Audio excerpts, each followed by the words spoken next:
성탄절을 앞두고 있긴 하지만 11월과 12월 달 2달 동안에 지금 우리가 열매라는 테마로 말씀을 받고 있습니다. 자, 하나하나 생각해보면 2달치가 다 생각이 날까요? 안 날까요? 안 나죠, 그죠? 그런 걸 기대하면 목사가 너무 많은 걸 기대하는 거예요. 그렇지만 한번 리마인드를 한번 해보겠습니다. 처음에 시작할 때 열매라는 말씀에서 먼저는 뭐가 좋아야 된다 그러냐면 밭이 좋아야 된다 했어요.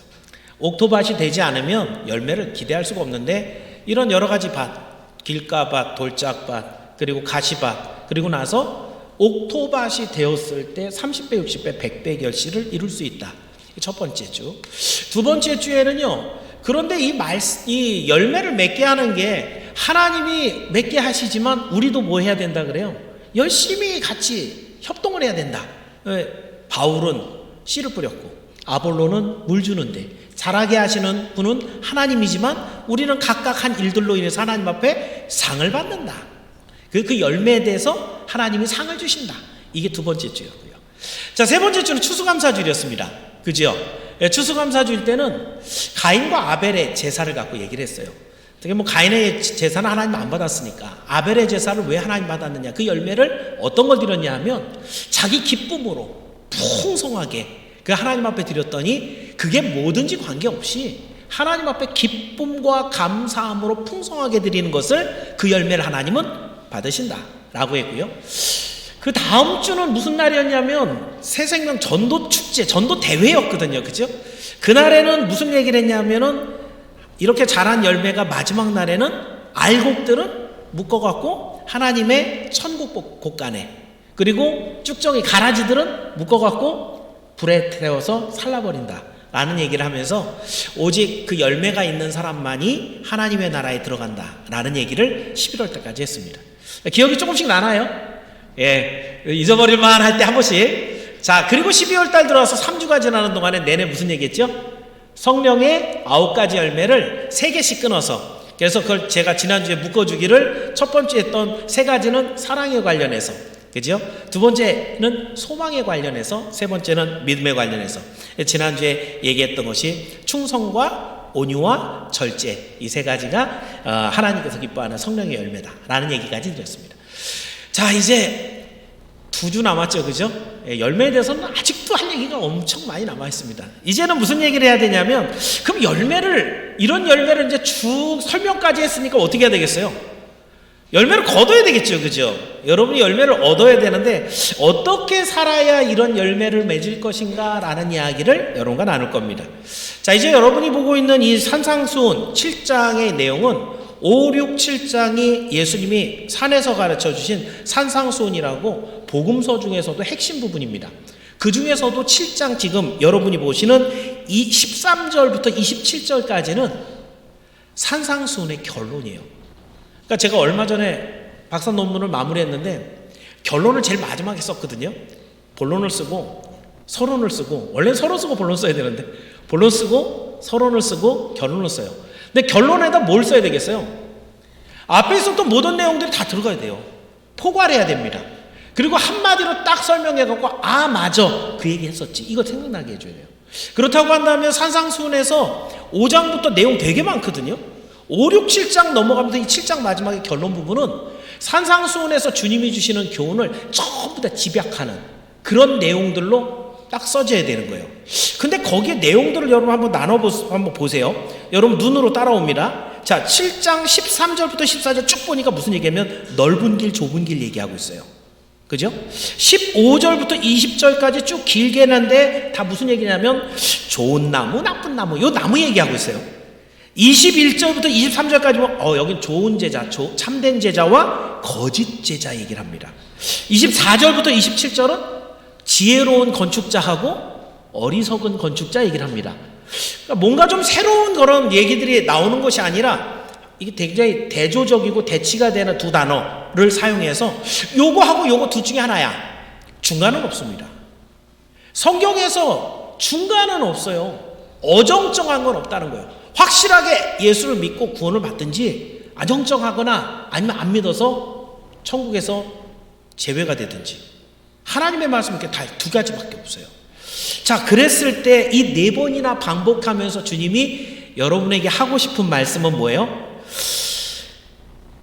이 결과가 천양지차인데 사람들은 자기 신앙도 선택이라고 생각을 합니다. 선택이라고 했을 때 식당에 가서 선택을 잘못하게 되면 그 한 끼를 망치는 거죠. 맛있을 줄 알았는데 속았다. 이 사람들이 올려놓은 인터넷 그런 글들을 보고 따라갔는데 망했다. 한 끼만 버티면 다음 끼에 배고파요. 그죠? 여러분이 자동차를 하나 구입해갖고 샀다. 한 10년 정도 타는데 좋아갖고 샀는데 옵션이랑 이거 잘못 선택했다. 팔아고 다시 사는 방법도 있지만 10년만 고생하면 다음 차 때 바꾸면 돼요. 그죠? 근데 이 선택이 영생을 좌우하는 선택이다. 근데 그 선택을 잘못했단 말이에요. 에이, 대충 믿거나 뭐 불교를 다니든 또는 무슬림을 믿든 아니면 그냥 내가 착하게 살면 자기 선택이죠.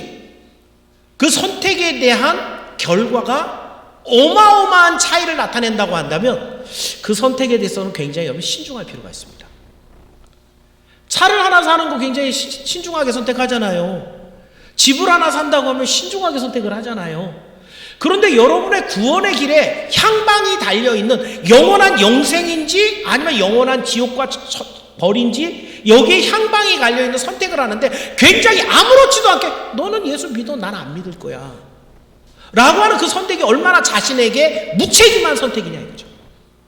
오늘 그래서 하나님께서 주시는 이 말씀을 통해서 한 번에 이 선택이 하나님을 믿겠다는 선택이 어마어마한 결과의 차이를 가져온다고 한다면 이 네 번의 반복되는 이 내용들을 가지고서 우리에게 좁고 협착한 길, 주 예수 그리스도를 나의 구주로 믿어서 천국 가는 길을 너희들은 선택해라. 그리고 나와 함께 영원히 천국에서 있자 라고 하는 주님의 초대인 줄을 믿고 오늘도 이 말씀에 순종함으로 좋은 열매를 맺어 하나님 앞에 큰 영광 올려드리는 여러분이 모두 되기를 주님의 이름으로 축원합니다. 그래서 오늘은 그 열매로 알리라. 오늘은 두 가지 대지로 나눠서 여러분과 나눌 거고요. 두 가지라 해서 짧지는 않습니다. 자, 두 가지인데요. 첫 번째는요. 좋은 나무가 아름다운 열매를 맺습니다. 어때요, 여러분? 좋은 나무가 아름다운 열매를 맺죠.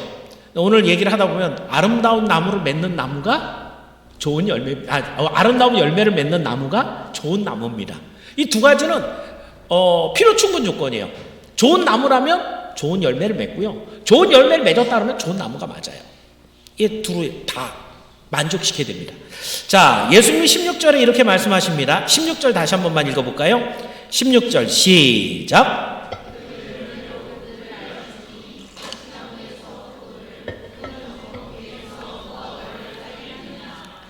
제가 신학을 하기 전에 전공이 이 동물을 다루는 거라 식물은 정말 몰라요. 특히 제가 꽃을 잘 안 좋아해갖고 우리 집사람한테 매번 이렇게 꾸중을 먹는데 특히 뭘 보면 모르냐면 나무는 도대체 모르겠어요.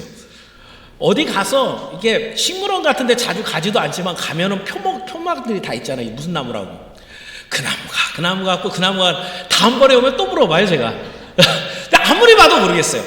근데 제가 나무를 그렇게 분별을 못하게 잘 모르겠는데 구별을 못하는데 저도 구별 딱 할 때가 있어요. 그 나무에 열매가 딱 맺혀 있을 때 제가 적어도 사과하고 배는 알거든요. 누가 거기다 본드를 붙여놓은 게 아니라 그 나무가 맺어갖고 사과가 자라고 있으면 그 나무가 어떻게 생겼던지 뭐 키가 이파리가 나무 색깔이 관계없어요. 거기에 딱 사과 달려있으면 무슨 나무예요? 사과나무예요. 저도 안단 말이죠. 그죠? 나무를 전혀 모르는 저도 그 나무에 어떤 열매가 맺혀 있는가를 보면 그럼 저는 그 나무 맞출 수 있어요. 마찬가지로 사람도 그렇습니다. 우리말에도 10길 물속은 알아도 한 길 사람 속은 모른다고 거룩하게 경건한 모습으로 정장을 입고 다 앉아서 이렇게 앉아 계셔도 이 중에는 예수를 안 믿는 분이 있을지 몰라요. 겉으로는 굉장히 경건해 보여서 저 사람 혹시 목사님 아닐까? 장로님쯤 될 것 같은데 겉으로 볼 땐 그런데 그 안에 속속들이 들어있는 믿음이나 그 사람 안에 있는 생각은 우리가 도무지 알 수가 없어요. 그런데 간접적으로나마 알 수 있는 방법이 있어요. 어떤 것들이냐면요 일요일만 되면, 주일만 되면 모든 일을 제껴놓고 교회를 나온다. 이 사람 뭘 확률이 있어요? 예수 믿는 사람일 확률이 꽤 높아요. 그죠? 네. 또 흥얼거리고 콧노래를 막 하는데 나오는 얘기를 가만히 들어보면 찬송을 부르고 있다. 그러면 이 사람도 이 사람 예수쟁이일 것 같아. 그죠? 또 이 사람이 안 보여갖고 어디 갔어? 돌아보면 골방 같은 데 가갖고 쭈그리고 앉아서 기도하고 있어요. 그러면 상당히 예수 믿는 사람이 확률이 높죠. 또 바쁜 일이 있다고 그래갖고 중요한 약속 깨고 막 가는데 어디 가는데요? 교회 청소하러 가. 지금 제가 하는 얘기는 거꾸로 한번 생각해 보시라는 거예요. 이런 모습을 보면 예수 믿는 사람일 확률이 엄청 높아요. 거꾸로 됐을 때는 증거가 없을 확률이 굉장히 높다는 얘기죠. 나하고 별로 친하지도 않은 사람인데 은근하게 와서 툭툭 치면서 나랑 같이 교회 좀 가. 예수쟁이일 확률이 되게 높은 거예요. 그죠? 여러분, 사람들도 그 하는 말과 행동을 보면 이 사람이 예수 믿는 사람인지 예수 나무에 접붙여져 있는 그 가지인지 아닌지 확인할 수 있는 방법이 있다라는 것이에요. 또 다른 측면으로 한 가지 더 볼게요. 이제 열매를 보고 그 말이나 행동을 보고 예수 믿는 사람인 거를 티가 나는데, 반면에 17절에 또 이런 말씀을 하세요. 17절 다시 한 번만 읽어보겠습니다. 17절 시작.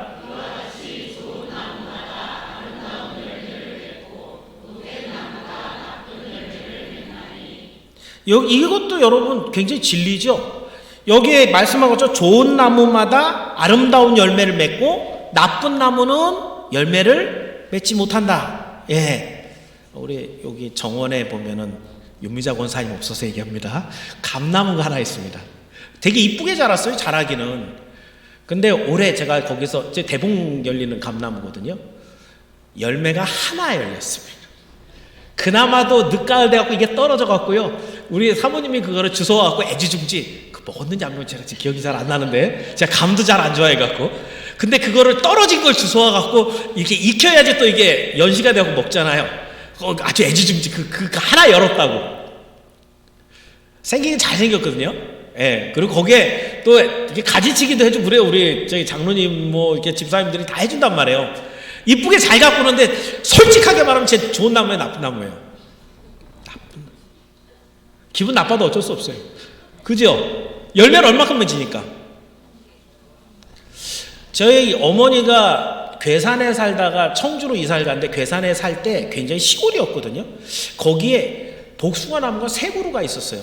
근데 그 복숭아 나무가 별로 키도 안 커요. 저희가 작은 키인데도 웬만하면 또 제 손에 닿을 만한 위치에 이렇게 가지가 있을 만큼 전주인이 굉장히 잘 길러놨는데, 그 복숭아 나무 3그루가 한번 이렇게 열잖아요. 그러면 낙과 떨어진 거 있죠. 그것만 10상자를 넘게 주세요.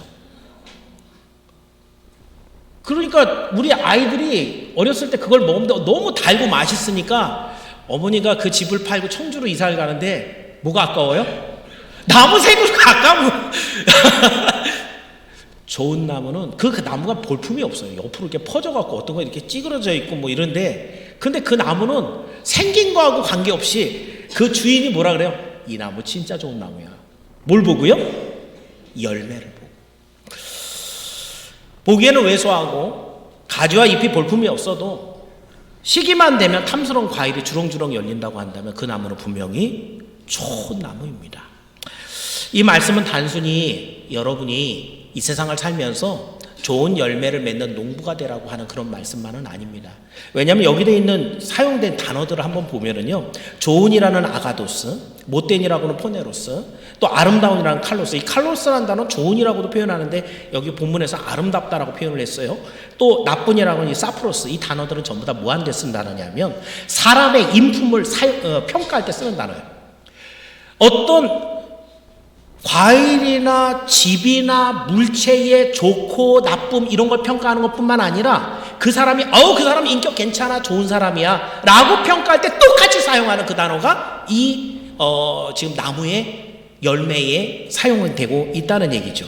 그러니까 사람의 윤리적인 측면을 사용하는 이 단어가 사용되므로 우리는 어떤 열매를 맺어야 될 것인가. 16절을 보면은 여러분이 이렇게 돼 있거든요. 그들의 열매로 그들을 알지니, 여기에는 그래서 열매 자체에 포커스를 잡고 있다면 17절에 말씀하시는 것처럼 좋은 열매마다 나무마다 아름다운 열매를 맺고, 즉 그 나무가 어떻게 해야 좋은 열매, 좋은 나무가 되는가, 이 방법적인 면을 말해주고 있습니다. 여러분, 그래서 더 구체적인 예를 들면 그런 거예요. 교회를 열심히 가는데 세상에서는 성실하게 일하지 않는 사람, 교회에서 그러니까 목사님에게 칭찬을 듣고 저 사람 열심히 하는 일꾼이야 라고 하는데, 세상에서는 저 사람 무슨 일 있으면 잘라야 되는데, 이런 취급받으면 그 사람은 좋은 나무라고 말할 수가 없는 거예요. 또 찬양은 열심히 부르는데 세상 나가서는 그 입에 늘 거짓말을 달고 다니는 입술, 한 입을 가지고 하나님 앞에 선한 것과 악한 것을, 그 열매를 같이 내는 나무, 좋은 나무가 아니라는 것이에요. 어떻게에 대한 얘기를 하고 있습니다. 아까는 열매에 대한 거였다면 이번엔 어떻게 그 열매를 맺을 수 있느냐는 얘기예요. 또 기도를 열심히 하는데, 그런 분 진짜 많이 봤어요. 하나님 앞에 2시간 3시간씩 기도를 하는데 바깥에 나가면 사람들과 싸워요. 하나님께 기도를 열심히 하는데 나가갖고는 하나도 양보를 안 하고 그냥 내 거 다 챙겨야 되겠고 그래갖고 싸우는 분. 교회에서 봉사는 열심히 하고 충성스럽게 일하는데 옆집 사람에게 계속 피해를 주는 사람. 이런 사람들은 하나님께도 사람들에게도 칭찬을 얻지 못합니다. 마태복음 5장 16절에서 하나님께서 얘기하는 것은 너희가 선한 행실로 인해서 세상에 있는 사람들로 하여금 하늘에 계신 너희 아버지께 영광을 돌리게 하라. 이걸 교회에서 열심히 충성했기 때문에 영광이 돌려지는 게 아니에요. 너희의 선한 행실로 세상에 나가서도 너희가 받고 있는 하나님의 말씀에 그 진정한 교훈을 가지고 사람들에게도 선을 이끌어내서 할 수 있는 말과 행동으로 너희가 하나님의 사람이라는 것을 드러냈을 때, 그때 하나님의 영광을 돌리게 하라. 제가 거의 그 TV를 안 보는데 오늘 아침에 이렇게 좀 여유가 있을 때 인터넷을 이렇게 검색하다 어저께 SBS인가에서 무슨 대상 이런 시상식이 있었던 것 같아요. 아무도 모르죠, 그죠? 그 중에 제일 큰 상이 뭐예요? 연기 대상이겠죠, 그죠? 이번에 굿 파트너인가라는 드라마에 나왔던 장나라 씨가 대상을 받았어요. 근데 이 사람이 3번 대상 시상을 받을 후보에 있다가 한 번도 못 받고 이번에 처음에 됐대요. 근데 제가 얘기하려고 뭐냐면, 이 사람이 시상식에 올라가서 이제 그때 자기 수상 소감 얘기하잖아요. 근데 이 사람이 예수 믿는 사람이더라고. 그래서 자기는 정말 아무것도 아닌 별 볼 일 없는 사람인데 이런 큰 상을 주신 하나님께 너무너무 감사하고 영광을 올려드린다. 모든 영광을 하나님께 올려드린다. 그건 자기가 상 받는 자리니까 무슨 얘기해도 괜찮거든요. 물론 이것 때문에 장나라의 인기는 좀 떨어졌을 겁니다. 기독교에 이렇게 안 좋은 시선으로 보는 사람들이 워낙 많기 때문에 그 얘기를 하면 인기인들, 연예인들 입장에서 자기 손해라는 걸 알아요. 그렇기 때문에 그런 얘기를 밝히지를 못하는데, 그 순간에 자기가 열심히 한 자기 분야에서 최선을 다해서 했던 그 드라마가 뭔지 잘 안 봐서 몰라요. 그게 변호하고 이랬던 드라마였던 것 같은데, 근데 아무튼 잘했으니까 대상 받는 거잖아요, 그죠? 그게 최고 잘한 거잖아요. 그래서 받는 그 자리에서 나는 아무것도 아닌 사람인데 이 일들을 하게 하시고 또 사람들에게 사랑받게 하시고 상받게 하시는 그 하나님께 내가 모든 영광을 올려드린다고 하는 그 고백은 참 귀하다라는 생각을 했습니다. 여러분, 만약에 여러분이 좋은 나무가 되어서 정말 아름다운 열매를 맺어야 되는데, 이렇게, 근데 만약에 그냥 나는 되는 대로 예수 믿고 열매가 없어도 예수 믿으면 천국 가겠지 라고 대충 생각하는 분들을 위해서 하나님께서 19절 말씀을 써놓으신 거예요. 자, 19절 말씀 한번 읽어볼까요? 자, 19절입니다. 시작.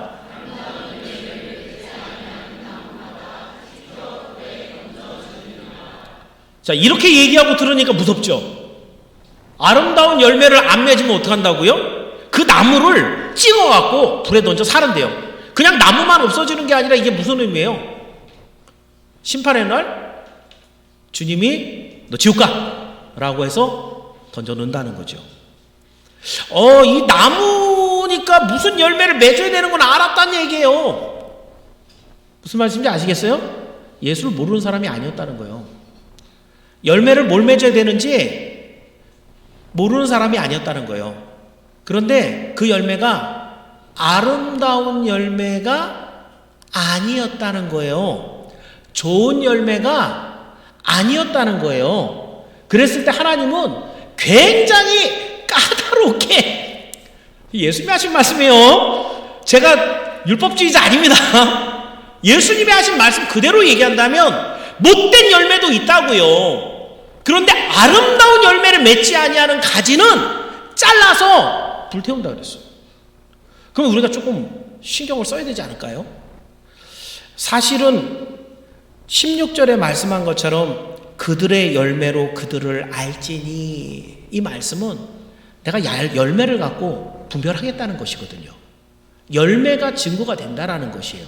17절에 좋은 나무마다 아름다운 열매, 못된 나무마다 나쁜 열매. 나쁜 열매를 맺은 사람은 나쁜 나무라고 분간을 해서 하나님이 쳐버리신다는 거고요. 아름다운 열매, 여러분이 알고 있는 대로 지난 시간 3번 동안에 제가 누누이 강조한 성령의 9가지 열매 왜 얘기한 거예요? 아름다운 열매 다시 설명해달라고 하지 말라는 얘기예요. 다 설명드렸어요. 성령의 9가지 열매의 그 내용들을 쭉 보면서 이런 열매를 맺었을 때 이걸 아름다운 열매라고 맺고 말할 수 있고, 그 열매가 있어야 아름다운 나무라고 얘기하는 거죠. 제가 이과라서 죄송합니다. 여러분의 그 마음의 심기를 건드릴 수도 있습니다만은, 저는 앞뒤 이게 모든 것들이 논리적으로 다 맞아 떨어져야 돼요. 그냥 무턱대고 믿지 말라는 거예요. 예수님이 말씀하시고 있는 분별의 그 중심에 여러분이 딱 가지고, 그래, 예수님이 이렇게 말씀하셨으니까 이게 맞아 해야지. 내가 믿으니까. 이건 여러분이 심판자죠. 난 착하니까 여러분이 심판자인 거예요. 여러분이 심판하시면 안 돼요. 심판하실 분은 하나님이시란 말이에요. 그러니까 하나님이 뭐라고 말씀하셨는가를 더 깊이 있게 보셔야 된다는 거예요. 그래서 하나님께서 이제 2024년 만물이 되고 2025년 시작되고 이렇게 매년이 반복이 되죠. 그러는 사이에 여러분의 열매가 차곡차곡 쌓여야 됩니다. 신앙의 깊이도 깊어지고 말의 열매도, 행위의 열매도 쌓이는데, 그 쌓이는 열매가 어떤 열매가 돼야 돼요? 어떤 열매? 아름다운 열매. 주님이 좋아하시고 기뻐하시는 그런 성령의 열매가 맺어야 돼요. 그래서 주님 보시는 날 주님의 칭찬을 받고 주님과 함께 영원한 나라 천국에 들어가는 여러분이 모두 되기를 주님의 이름으로 축원합니다. 자, 두 번째는요. 그럼 이런 아름다운 열매를 맺어야 된다는 걸 알겠는데, 그죠? 어떻게 맺어요? 좁은 길을 걸어야 그 열매를 맺을 수가 있습니다. 자, 아름다운 열매 맺는 길인데요. 13절 한번 읽어볼까요? 13절입니다. 시작.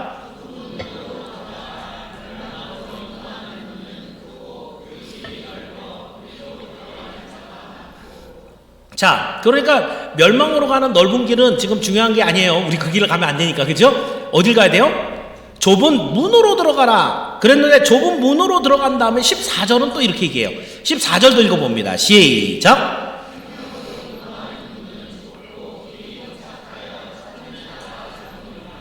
여기는 두 가지가 써 있어요. 문은 어떻대요? 좁고, 길은 문은 뭐고 길은 뭐예요? 자, 여기 이제 여기서부터 강해가 필요한 거예요. 그죠? 자, 좁은 문으로 들어가다, 이거는 단수로 되어 있습니다. 단회적 사건이라는 거예요. 문 안에 들어가는 걸 한 번 한다는 거예요. 근데 여기에 문이라는 단어, 펠레스라는 단어는요, 성문을 얘기합니다.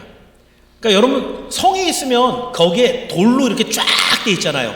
그 성이면은 여러분이 생각하는 이게 뾰족한 그 성 얘기하는 거 아니에요. 성이라고 한 도시예요, 도시. 그 도시를 울타리를 쳐야 된단 말이에요. 옛날에는 막 적군들이 밀고 들어오니까 못 들어오게 성벽을 쫙 친다고요. 그러면 성벽 안에 들어가면 뭐가 있어요? 거기 공터 있어요, 공터. 그리고 거기 집들이 있고 마을이 있고, 제일 가운데 뭐가 있어요? 왕궁이 있겠고 성전이 있겠고 그렇단 말이에요. 생각보다 이 성은요 굉장히 커요. 그 둘레가.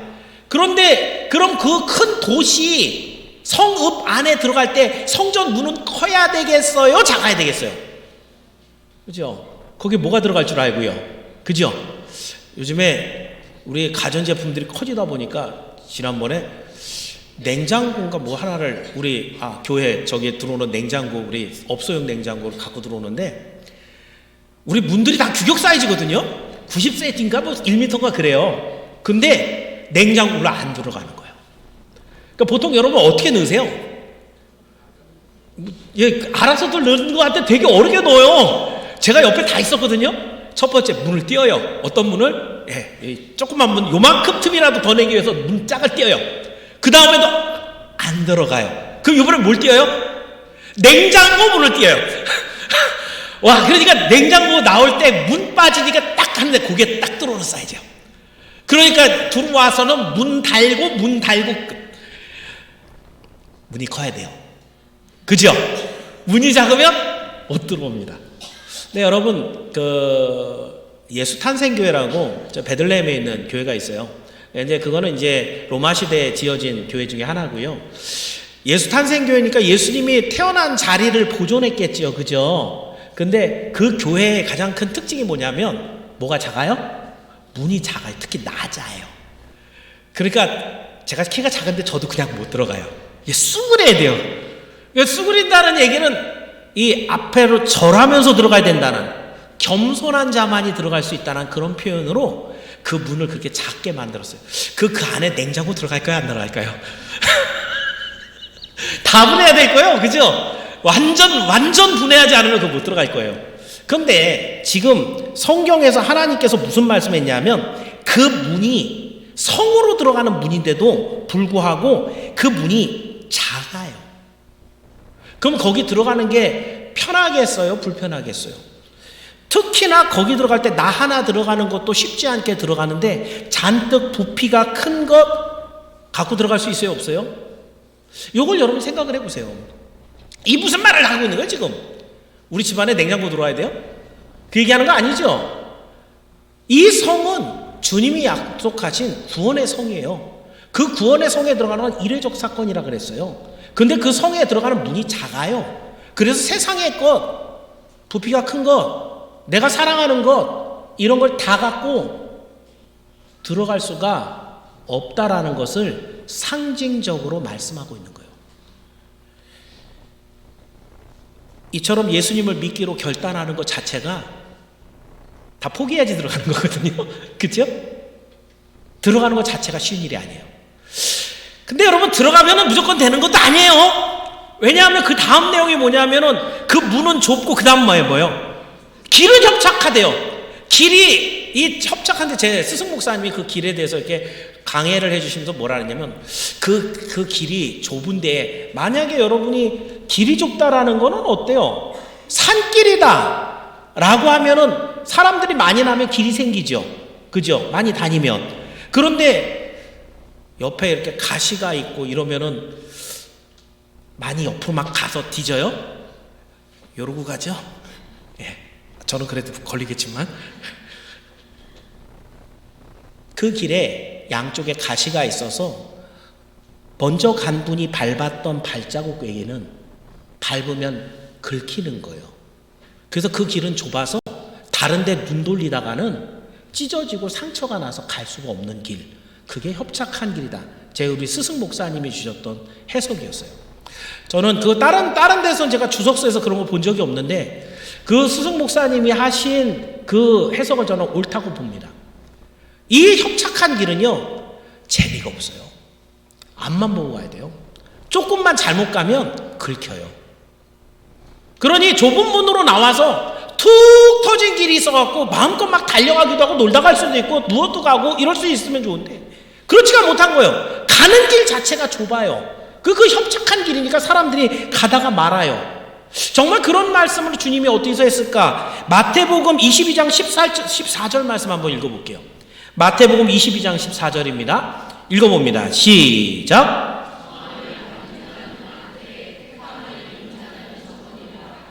여러분 이거 잔치에 청함하는 거죠. 그죠? 처음에 잔치에 초대장 보냈을 때 이스라엘 사람들 2번 초대장을 보내요. 한 번은 초대장 보내서 오실 수 있어요?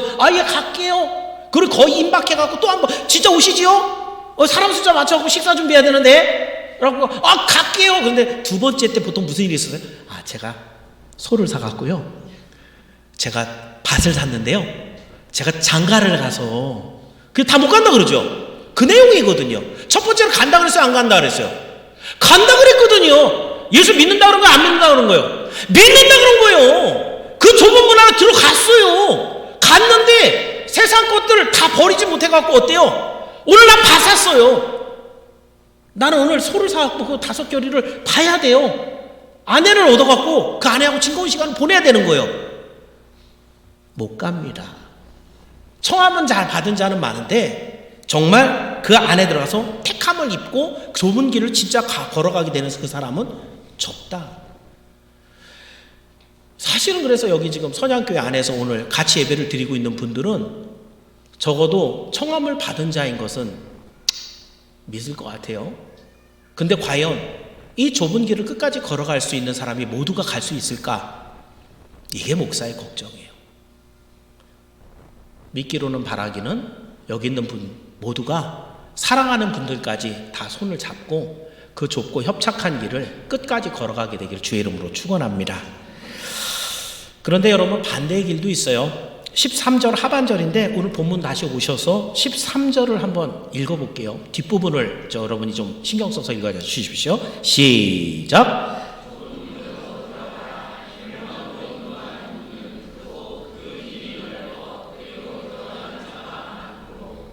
여러분, 14절에 좁은 문이라고 얘기했고, 그 다음에는 이 길이 협착하고 찾는 자가 적다. 그러니까 여러분 14절에 있는 내용을 먼저 보면은 생명 빼고는 좋은 단어가 없어요.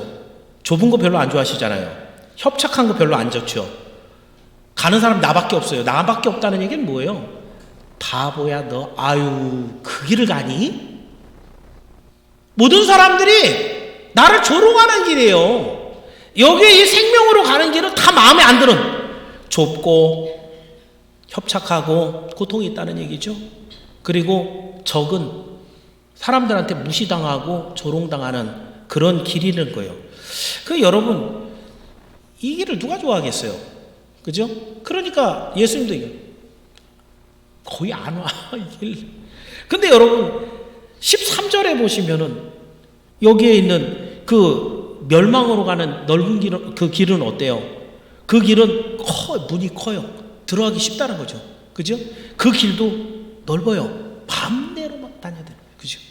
그리고 거기 가는 사람 많아갖고 막 친구도 있고 놀 사람도 있고 많아요. 다 마음에 드는 단어인데 딱 하나가 마음에 걸려요. 뭐가 걸려요? 멸망. 처음에 제가 얘기하면서 선택이라는 단어를 썼는데, 모든 사람들은 자기 인생을 선택할 자기의 의사결정권이 있습니다. 선택할 수 있어요. 그죠? 선택했기 때문에 뭘 져야 되는 거예요? 그 결과에 대한 책임을 지는 거예요. 하나님 앞에 가서 아니 왜 내한테는 그래 예수 믿게 하는 그런 전도자를 한 명도 안 보냈습니까? 라는 얘기가 안 통합니다. 우리 동네는 교회가 제대로 된 게 없었어요. 우리 옆에 있는 교회 목사는 나쁜 목사여갖고, 그래갖고 내가 교회를 진짜 미워해갖고 난 교회 안 다녔어요. 자기가 결정했잖아요. 그건 핑계가 될 수 없다는 거예요. 그 올바른 교회 찾아야지. 하나님의 말씀을 제대로 전하는 교회를 찾아야죠. 그렇지 않고 선택을 자기 멋대로 넓은 길에 넓은 문으로 많은 사람들과 함께 세상을 즐기면서 나가고 하나님을 모르고 죄를 먹고 마셨는데 구원을 받을 길은 없다는 거예요. 문제는 이 생명과 멸망은 보이지도 않는데 작고 좁은 것, 넓고 큰 거는 우리 눈에 얼마나 잘 보이는지 모릅니다. 그래서 어떻게 됩니까? 멸망이 보이지 않으니까 보이는 것, 넓은 것, 큰 것, 많은 것, 좋은 것, 나 기쁜 것, 이런 걸 찾아서 세상의 넓은 길을 가다가 결국 멸망이, 사망이 도적처럼 여러분에게 찾아올 수 있다는 것이에요. 히브리서 11장 1절을 제가 기록을 해놨었는데요. 한번 읽어볼까요? 11장 1절, 여러분 잘 아는 말씀입니다. 읽어봅니다. 시작.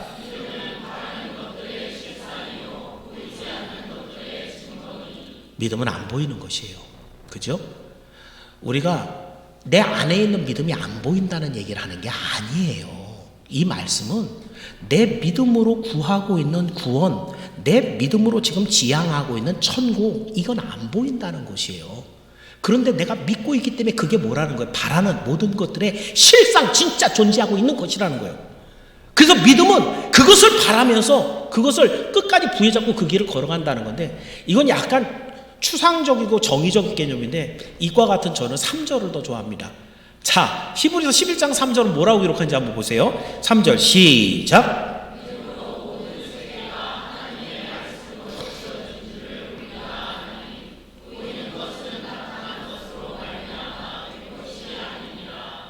보이는 것은 나타난 것, 지금 여기에 있는 것들 때문에 지금 존재하는 모든 것들이 만들어진 것이 아니라는 거예요. 이 꽃이 있기 때문에 얘가 있는 게 아니라는 거예요. 이렇게 얘기했으니까, 그럼 얘 때문에 얘가 있는 게 아니고 얘는 얘대로 있는 거지. 근데 세상 사람들 지금 그렇게 얘기하고 있는 것이에요. 뭐가 있었기 때문에 얘를 만들어 놨을 거라는 거예요. 세상에 존재하는 모든 것들이 지구가 어떻게 존재했을 것인가? 빅뱅이라고 하는 뻥 터지는 사건인데 얘가 있기 때문에 얘가 만들어진 거, 이거 똑같은 얘기를 하는 거예요. 이것도 신앙입니다. 이것도 믿는 거예요, 그걸. 에너지 밀집체가 있었기 때문에 뻥 터지면서 많은 시간과 여러 가지 기회들이 합쳐지면서 이게 만들어졌어. 그게 과학이 하는 말이에요. 참 답답한 얘기죠. 근데 이 세상 모든 것들 여러분이 생각해 보면 얘는 누가 만들었어요? 이거 금은 세공하는 사람이 만들었겠죠, 그죠? 공장에서 만들었어요. 얘는 누가 만들었어요? 누가 만들었겠죠, 그죠? 보이세요? 누군지 아세요? 아니, 이 세상에서도 존재하는 모든 것들은 우리가 보지 못한 모든 누군가가 만들어서 있게 한 것이에요. 그 모든 존재하는 것들은 사실은 보이지 않는 무언가가, 어떤 존재가 있어서 존재하게 했다는 것이에요. 그걸 믿는 게 믿음이에요. 제가 미국에 한 번도 못 가봤거든요. 근데 내가 안 가봤으니까, 야, 미국이 어딨냐? 그냥 사람들이 다 만들어서 한 얘기고 저 뉴스 하는 거 다 편집해갖고 CG해갖고 하는 거지 라고 하면서 여러분들이 저한테 뭐라 그러겠어요? 잘 돌봐드려야 되겠습니다.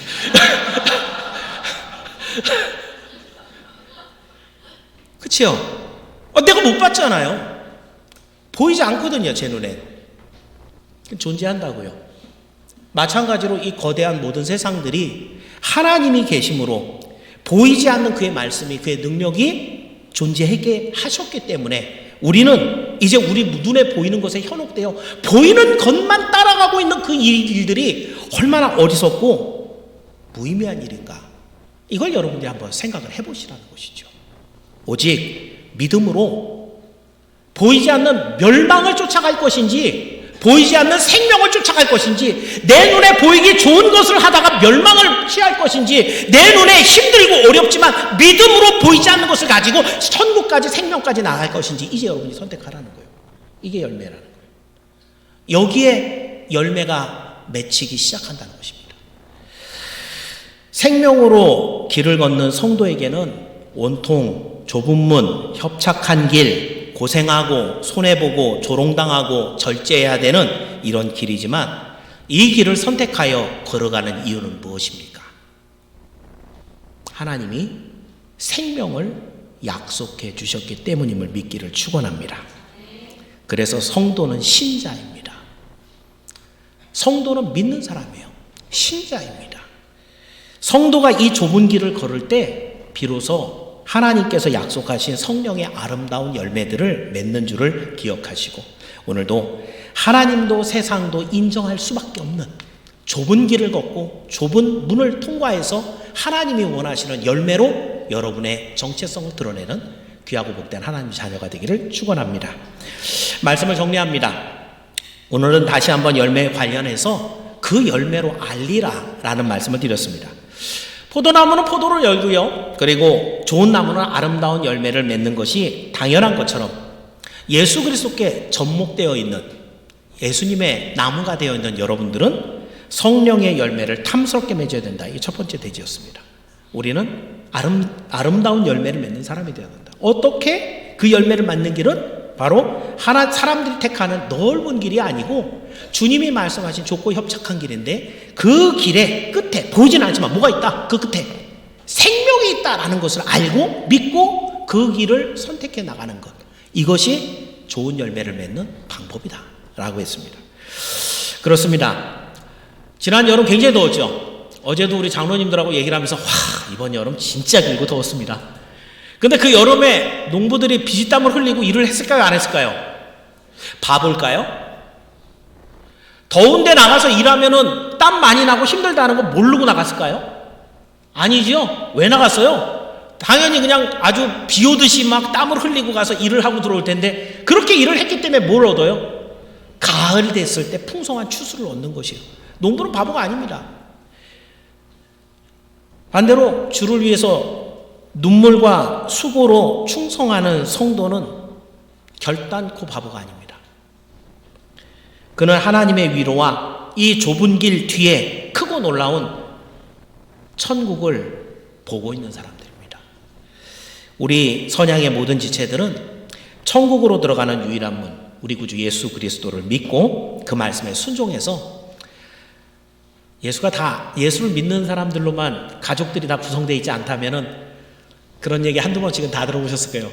야, 예수를 믿으면 뭐 밥이 나오니 떡이 나오니. 저희 예수에 미쳐갖고 저거 큰일 났어. 한 번씩은 다 들어본 얘기일 거예요. 그죠? 근데 그런 얘기를 듣는 게 맞는 거예요. 왜냐면 안 보이거든요, 그분들은. 근데 그것 때문에 여러분이 마음에 상처를 당하거나 그래서 맞아, 내가 미쳤나 봐 라고 생각하면은 그건 틀린 거예요. 주님의 말씀은 당연히 그래. 그런데도 불구하고 그 좁고 협착한 길을 내가 걸어간 그 길을 그대로 밟고 따라와. 아까 우리 스승 목사님이 강의해 준 부분에서 누군가가 걸어간 그 길을 벗어나기만 하면 긁힌다라는 표현을 했는데 그 누군가가 바로 예수님을 의미하는 거였거든요. 예수를 믿는 사람들은 예수님의 그 길을 그대로 따라가는 사람들입니다. 내가 새로운 길을 개척해갖고 아무도 안 가본 길을 가는 게 아니에요. 주님이 이미 다 가시면서 나를 따라오너라 불러주시기 때문에 오늘 우리는 확신을 갖고 그 뒤를 따라가기만 하면 됩니다. 그 어떤 세상의 조롱과 여러분을 향한 여러 가지 유혹이 있어도 절대로 흔들리지 말고 끝까지 주님의 뒤를 따라가길 바랍니다. 그래서 주님 기뻐하는 많은 열매를 맺는 건 물론이고 해마다 요맘때 뵈면 주님 난 아무것도 아닌데 아까 장나라 씨가 얘기한 것처럼 나로 하여금 이 놀라운 열매를 맺어서 하나님 앞에 영광을 올리게 드리게 하십니까? 내 모든 것을 받아 주옵소서. 드릴 줄 아는 여러분이 모두 되기를 주의 이름으로 축원합니다. 기도하겠습니다.